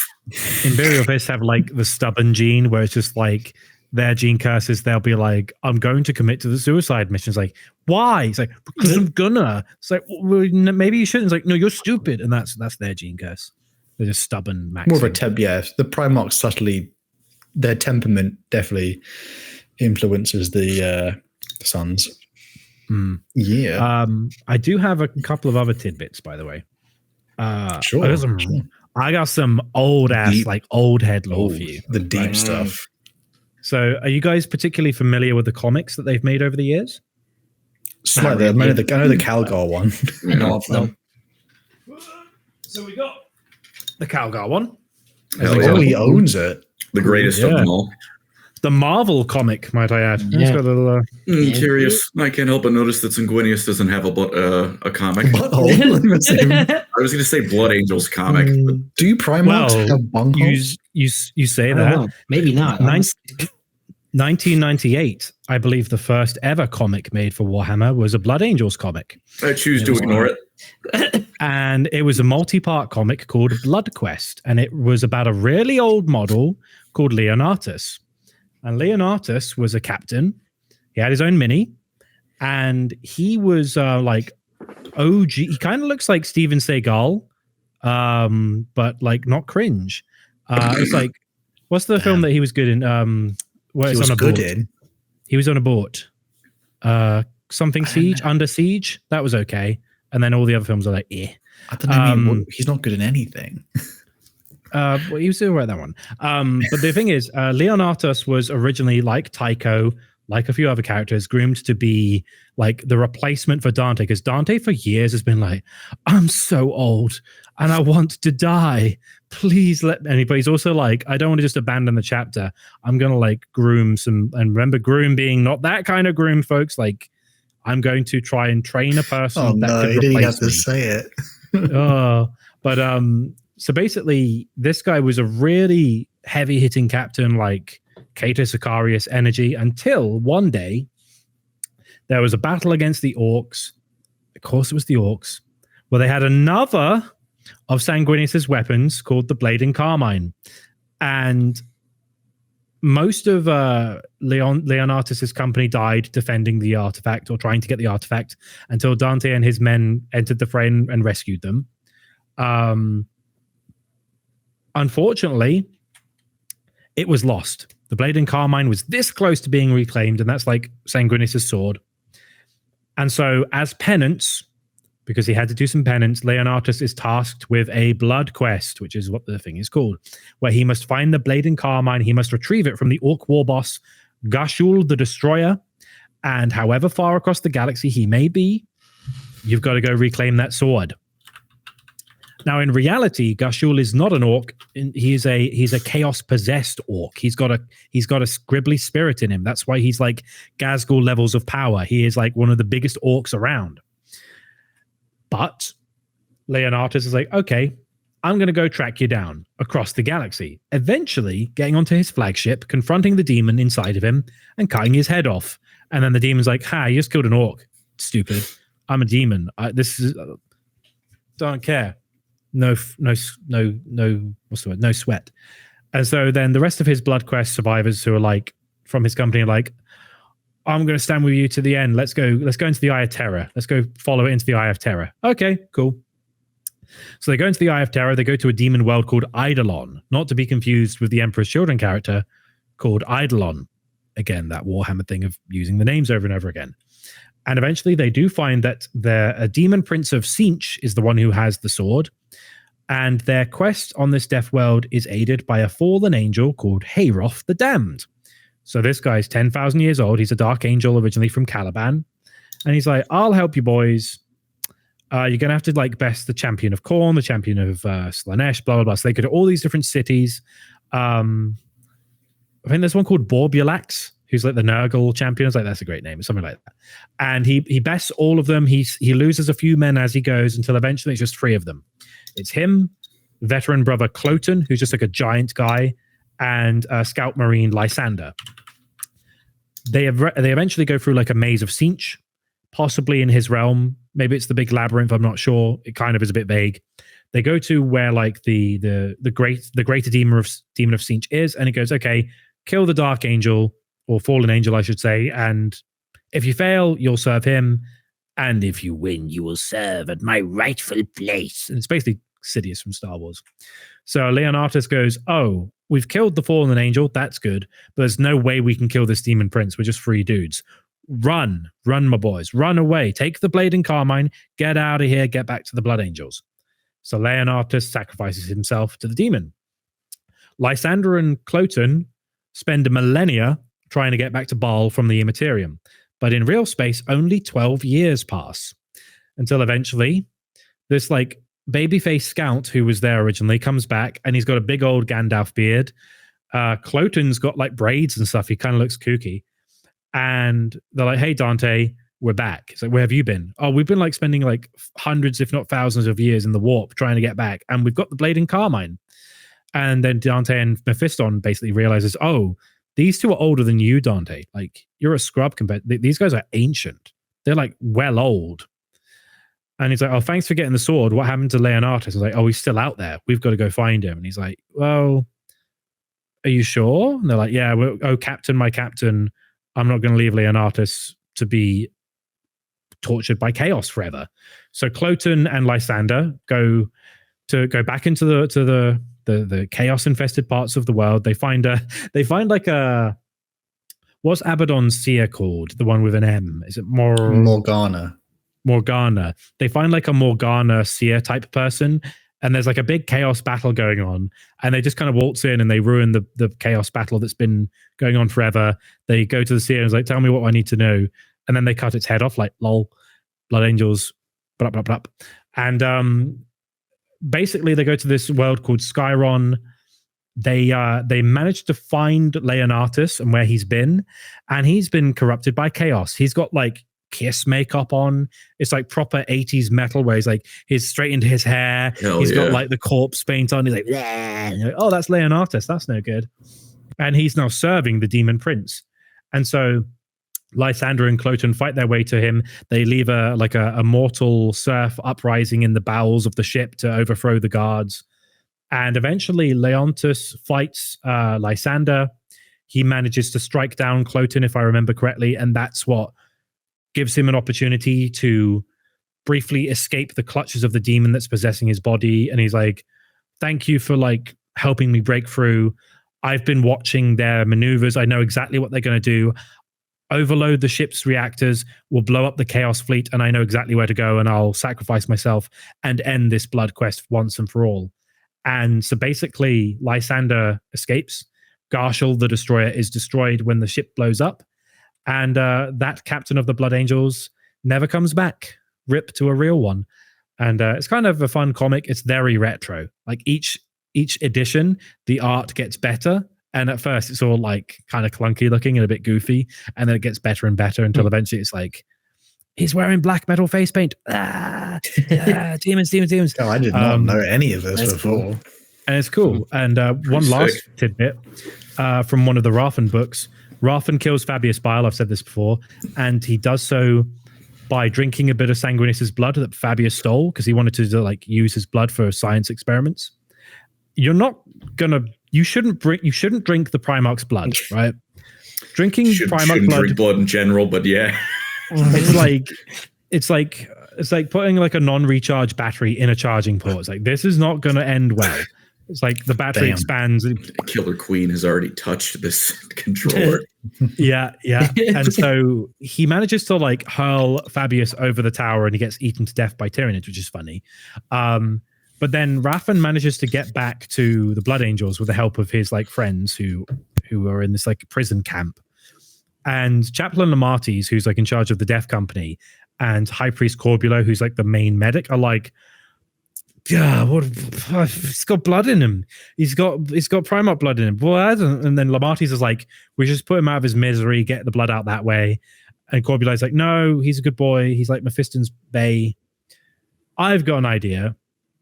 What was his when you're a Blood Angel and you become an Astartes proper, you're put in a sarcophagus and then it like transfuses the blood into you. It's like, what if we put him in the coffin he was trained in? And that will siphon the blood out gradually and we can like subdue him a bit. Like, okay, fair enough.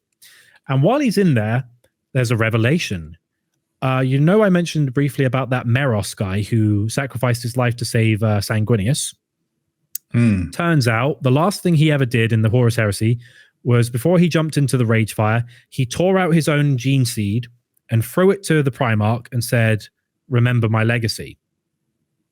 That gene seed is in Raffen's body. He's the one who inherited the gene seed. And so there's a weird link between them. And also coincidentally, it's the same sarcophagus that Meros used when he was an initiate. So while he's in a coma state, they have a psychic communion in like a weird immaterial realm, bridging the gap of 10,000 years. And they're very confused because their heraldry's all over the place and like, who are you and what's going on? And both of them have inner demons which manifest and neither of them can kill them. But if they kill one another's, they manage to banish the demons. The Sanguinor shows up, gives them the thumbs up, and he's like, good. And then he disappears. And basically, they have like a heart-to-heart where Meros learns that before he was going to jump into the Rage Fire, that Sanguinius would die. And so one of the reasons he jumped into the Rage Fire was to try and prevent the grim dark future and hit the death of his Primarch. And well, and yeah, but then he's like, oh, at least I know that my legacy lives on in Raffen and that the Blood Angels still survive and it's important. And then Raffen's like, oh, I hope I don't get abandoned in the near future. I'm a really cool character. That's him gone. Thanks, Games Workshop. Thank you. Thanks. Yeah, that's that is cool though. That's a cool little, because I didn't know that. Obviously, with that creates like the. I do like it when they have like little links to Horus Heresy. Don't do it all the time. Obviously, don't do it too much. But I like the little ones where like it harkens back to other characters. I think for the poor Blood Angels, they very much have had a whole legacy of like they're just holding whatever fringe of their the system Baal is in, especially with Imperium Knights, they're just holding it all together. And I think they're very much like with what like even like a small tidbit I always like is like when they mentioned that Horus thought would make a good war master, and he said it should have been Sanguinius, and it's proven like as in in Imperium Secundus during the Horus Heresy when the Lion, Guilliman, and Sanguinius, they don't know that Terra did exist anymore. They're cut off and with inside the Ruin Storm of the Warp, they make their own mini Imperium, and Sanguinius is Emperor Regent at that time. Yep. And it shows like maybe with Dante being, Warden of Imperium Nihilus, that the Blood Angels are essentially a leading role amongst many of the other chapters, even to the 41st millennium. Well, there's Yeah. I do really like the exchange Gilliman has with Sanguinius as well, where at the end of the Devastation of Baal book, he's like, hey, we need to do better. He's like, for millennia, the Imperium has been like promoting men and making them space marines out of cruelty. We need to have men who are not just the strongest. We need to have men who are tempered and have good morals, because this doesn't work. Just making the strongest the ones who are going to be in charge does not work. And I've seen that time and time again since I've been back in the game. And it's like, rebuild Secundus, rebuild Primus if you can. It's kind of covered in, like, Kabanda, while he was rampaging on Primus, made like a big tower of skulls of like not just Tyranid skulls, but like bioship skulls. So it's like a big ziggurat that you can see from the orbit of Prime. And you're like, look at that thing. Khorne is amazing. It's like, yeah. I mean, hey, he's a one-trick pony, but he does that trick pretty good. Yes, he does. Yeah. So I like that. I have a cool one, which is like a tidbit, only a small tidbit, which is like, you probably think, oh, you know, there's Black Rage, you know, Khorne many times been like, Blood Angels, join me, please. There is like a small bit in a Mephiston novella where there's the Blood Angels with Mephiston, they encounter this like sort of shrine world that's been long dead, and it's what they think is like relics of old like Blood Angel patterned armor. And it's basically, they end up realizing, oh, they're not relics. They're actually like ancient Blood Angels that fell to the Black Rage, or like fell to Khorne or something, or Chaos or something. And they only start like, they start cracking, and then they start waking up, and they have to end up fighting them, which is quite cool. So there are examples of in-lore stuff where some Blood Angel characters do fall. Also, in preparation for the Devastation of Baal, Corbulo tries to like, well, not Corbulo, one of his sanguinary priests tries to make like even better Blood Angels, and Fabius Bile is like undercover, and he gives them like tainted stock, and he makes Blood Fiends, as they're called. And so before the Devastation of Baal happens, there's all these like weird Blood Angels mutant like abominations running around. They're like, oh my god, they're trying to eat Sanguinius' sarcophagus. They're going to the blood. They're going to eat his stuff. Oh no, please don't eat Sanguinius' coffin. Get around the coffin, boys. It's like, we are so fucked if that happens. Yeah, they are like, they cannot catch a break, poor fellas. And then Bile is like, I stole his blood. And then Raffin's like, come here, you. And he runs after him. It's good. I think though, with that, is there any more like small parts, Andy, that we want to go through? What about, have we talked about Armageddon? Are they there enough for it to matter? That's where Tycho dies, right? They were there the second and third time, so much so that there were like free sensors for the third war. One was called Yarick, one was called Dante, the other one was the Titan pilot. I can't remember his name. It was the Titan fella. Dante was really active in the second war. Third war, and second war is where Mephiston changed into what he was today, where he was buried. But the third war, they only sent like a company, and it was Tycho again, and he fell to the Black Rage and died. Cool. Yeah. I might be wrong, because half of my attention has been directed towards the LoreCrimes chat, and I've been talking with LoreCrimes people. But is it like acceptable to say that most of Blood Angel's lore is extremely self-contained, and everything they do is really only affecting their chapter? Yeah, and it doesn't, like, they have no participation in overarching events. Yeah, really. I mean, you got 2 Dante books, you got Devastation of Baal, you got 3 Mephiston books. Like, you have Logan Grimnar banishing frickin' Magnus, and the Space Wolves bodying people on Armageddon and stuff like. And then you have, like, I don't know, the War of the Beasts for the Imperial Fists, and so much Ultramarine stories. Ultramarines doing everything. Blood Angels kind of only are just like their own separate thing. It doesn't feel like they really have got to do much important stuff. The other problem is, like, Tycho has a short story. Raffen has his own omnibus, but no one remembers he exists, which is a shame. Even though Dante and Mephiston are in them, they're in those comics, and no one knows they exist. There's like a weird divide between modern 40k, and I say modern. I'm considering like Devastation of Baal modern. Yeah. And then there's like retro, where it's like we're still figuring out what Warhammer is, and they have a lot of that territory as well. Yeah, a lot of their stories are more like, again, the Horus Heresy one, they're like backloaded towards the end of the, like, they their first like solo stuff is in the middle of the Horus Heresy, and then they're like the main feature at the end because you know all the ones that were present at the beginning, they've all had their stories. The 40k stuff really only kind of starts with what is like the Tyrannid arc leading to the devastation of Baal, and then essentially events surrounding that after. Like their whole 40k narrative is surrounding them sort of low-key fighting Tyrannids or in preparation for fighting Tyrannids. But there's not, but we should say again, we're talking like, as someone I think but right in the comments, there's over 11 books. And if someone said that's not like that much, most films or stories are not 11 books worth.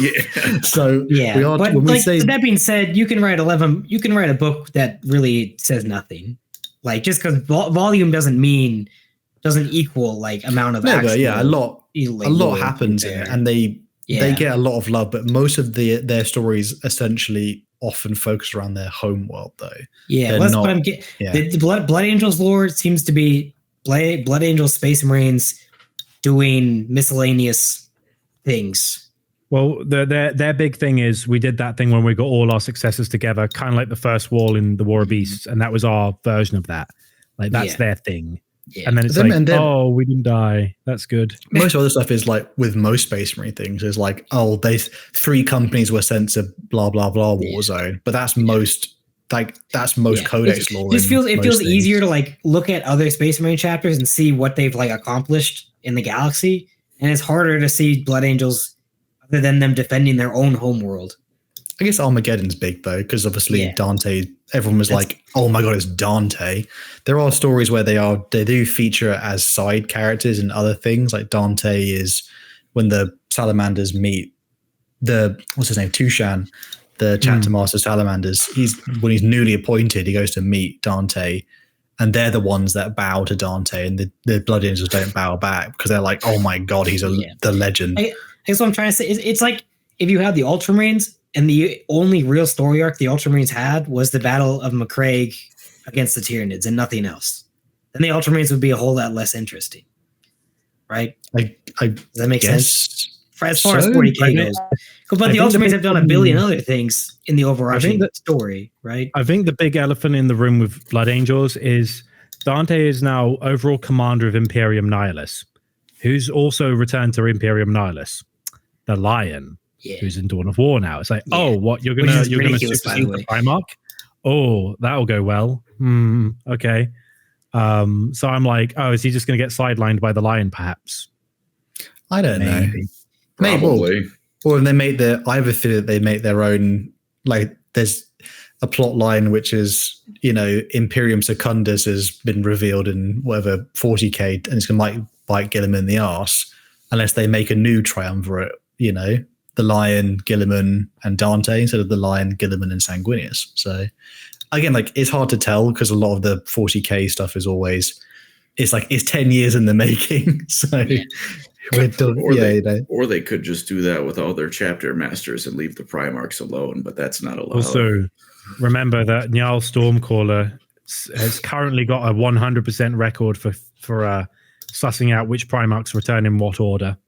So, according to him, the Jagatai is next. Then Corax. No, it's just not gonna. I just Jagatai then Corax. He was the Lion. Lion came back. Jagatai and Corax are next. What do you mean it's not going to happen? Brad, you know what? It does make them infinite money. It's got to be Leman Russ. I've only heard from Chapter Master Valrak and Auspex Tactics that Leman Russ is the one to return. I cannot trust them as sources when it comes to this anymore. Too many times. I have. They're like, I'm going to have a bloody rant about how many things that they've like said is going to happen, and it's just not. And I'm like, I can't have faith in it. Like the Total War reveal, and you're like, oh, but he said the thing would happen. Like, he said it. He lies to me. I promise you, it's going to come out this week. I promise you. Blood Angels make me think of Eldar, kind of, where they're like the coolest army ever, codex wise. Like you look at the codex and their pictures and their models and their codex lore, it's really cool. And then their books, just like I just don't like. It's harder for me to care for some reason about like their other story stuff in the But their books are really good though. Yeah, I know. I'm not saying that books are bad. Sorry, they're not quite like Eldar. The books are good. It just feels like a lot of them just like don't matter. I don't know why. I don't know why I feel like this. It's just hard for me to get invested in their matters a lot. Like, yeah, to them. It's huge. I think there's just like a weird like Warhammer has a unique problem where it's like you can have these big bombastic stories, but it won't actually move the needle of the story unless it's Cadia. And so then you can be like, well, there's a Blood Angels omnibus, but it doesn't matter. Or you can be like, oh, there's a whole Iron Hand series. Doesn't matter because no one's read them anyway. I don't mind that though. It's a galaxy size. Oh yeah. No, I agree. But like Devastation of Baal, it's not like War of the Beast where the orcs are on the doorstep of the Imperium. Yeah. It's just the Blood Angels. Like it's just 20 chapters. I think that's slightly different because War of the Beast was intended to be like it is in multiple authors. It's a huge giant series. I know. Yeah, it's like the Horus Heresy. Like multiple authors contribute, whereas this is just like one author. If it's to do with Necrons, with who's the guy who does the Infinite and Divine? Oh God. I've forgotten his name. Robert Rath? Is it Robert Rath? No, it's not.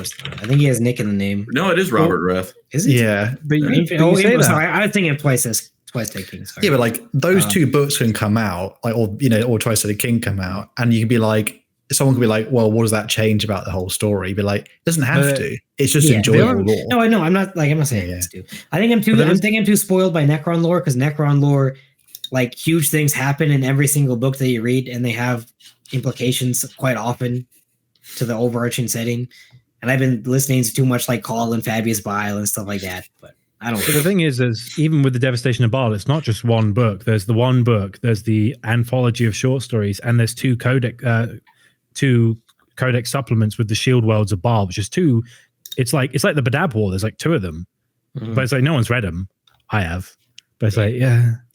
When I think of Shield of Baal, I just think of Anarchy of the Travelers, though. But that's because I like Necrons. Well, and he's got his own short little novella in that anthology, and then there's a bunch of they're also sharing space with like the Tempest of Scions, the Sisters of Battle, Flesh Terrors. Like, there's a lot of like other stuff involved with that as well. And it's like there's a lot of stuff to that story, but it's just like, it's just one book, and people don't know that there are these other things, and it's. Because there's just a ridiculous amount of Warhammer lore. Like, I'm not trying to hate on the Blood Angels. I'm not trying to hate on the Blood Angels. It just they have a lot less like crazy moments that you think about in the setting than things like Black Templars and Ultramarines and et cetera, et cetera. Mephiston stopped time once. Yeah, that's not what I mean. That's not what I mean. I think he means like what he means is like when I think of Armageddon, I think about Yarick and Hell's Reach. I don't think about Blood Angels like at all.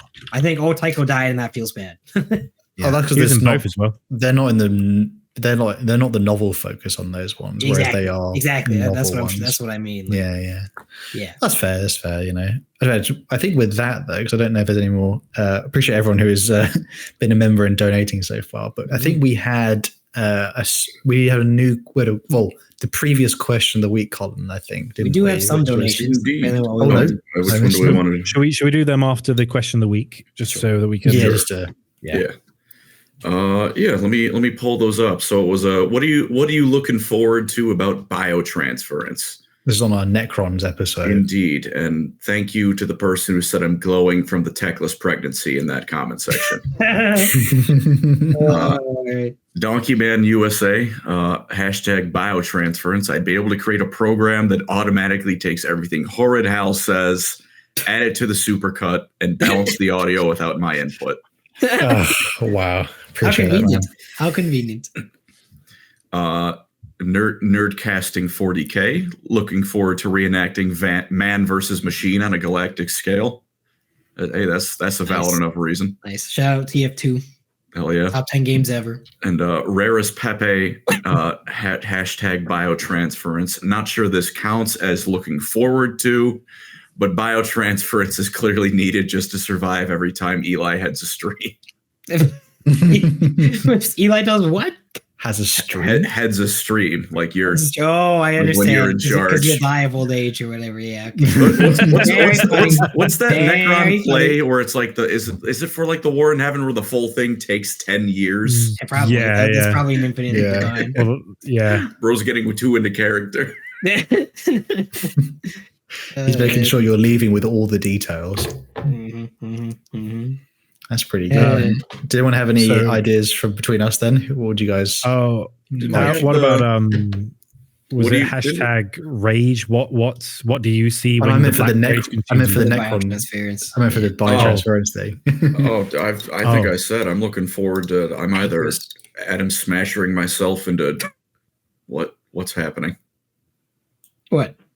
You said we can hear you. I don't know. You laughed and Andy was like falling asleep. I was like, what? I was thinking. He's having a thing.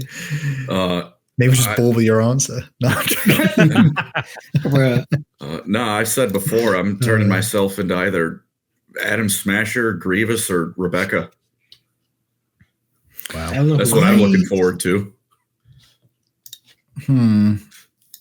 I kind of I like the idea of being able to access memories perfectly, so therefore you could revisit like a really good one, and then you can just kind of you can rewatch it almost, and it's not, as I say, you get older, it kind of things become hazy or whatever. Whereas like if you were biotransfers, you could basically recall everything, apart from I see. Yeah, you lose all the pleasures of it as well. Well, I mean, even the downside of that is that you're also going to hyper realistically remember every embarrassing moment you've had in your life. At least I'll have them.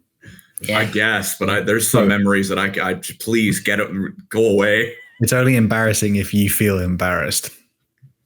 You power through it, bro. You just got to learn to power through. Also, when you're 30, you just don't care. You couldn't care less. It's amazing. Eli, what do you think? Hal's never had a fun party, is what I'm hearing.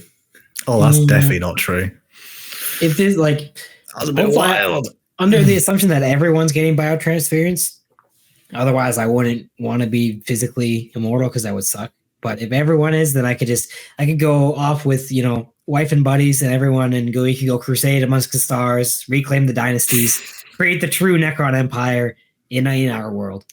So Eli's saying he likes to genocide? No. I mean, with physical, if it's like physical immortality too, like non-aging, you can always just throw yourself into a star whenever you're done. True. You're like, no, I'm deleting the backups and leaving. Yeah. I probably want to go the Emperor route. And like at least like take however much time it takes to fix my country and then go from there. Damn.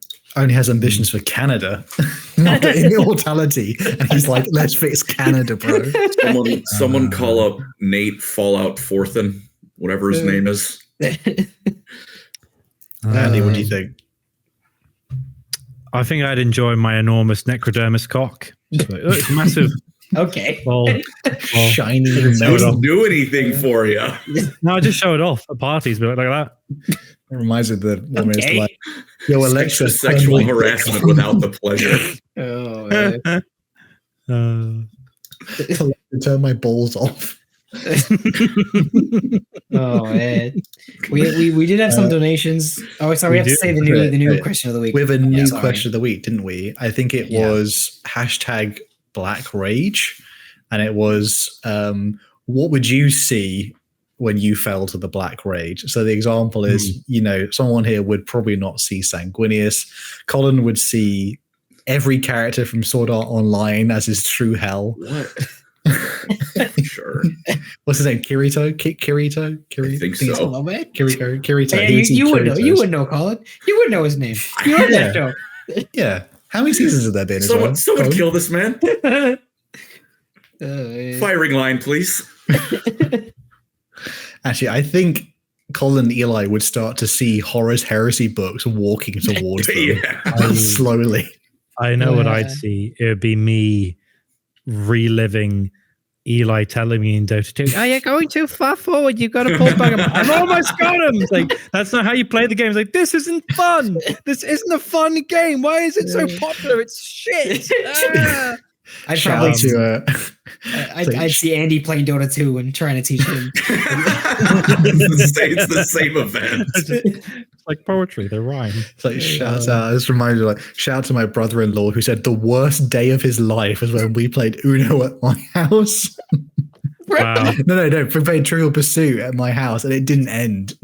And he literally said that was the worst day of his life. Wow. That's quite the in-law. It was a torturous game. It didn't stop. Oh my gosh, man. I think I would probably see the Leagues of Votan just growing, but they're regular sized. For the Leagues of Votan. Bro hasn't even read their book and he just freaking hates them. Other people are having fun. I'm Andy, mad. did you read the book, the Leagues of Votan book? Did you read the book, in my Hal? list. Did you? I haven't read the book yet. It's on my list. I've got it. It's in my library. You can at least read it before you if hate Arthur them. Bones read it and he said it was all okay, then I'm like, That's like the biggest. Imagine if someone was like, "I'm the biggest Lord of the Rings fan," and I found the book mid. And it's like, so I'm can't get my hopes up. I'll give it a try. I say, with that being said, though, again, thank you guys for donating, for watching, for all the new members, particularly as member. Indeed. Again, sorry, the Fridays obviously is the live, and then the remaster comes out during the week. So if you want to catch the remasters, the live ones, you have to join the Discord, because that's where it's posted. It still exists. The link there it still exists. It's in the Discord, so you got to join up there. And we'll see you guys very, very soon. And just shout out really quick to all the fine people who keep asking me, where did my bed go? It's in another room. Moved. It's not here. Someone stole it. It's gone. No bed. He doesn't sleep on the floor in beds anymore. He sleeps like a vampire in the closet. And on that note, bye everybody. Bye.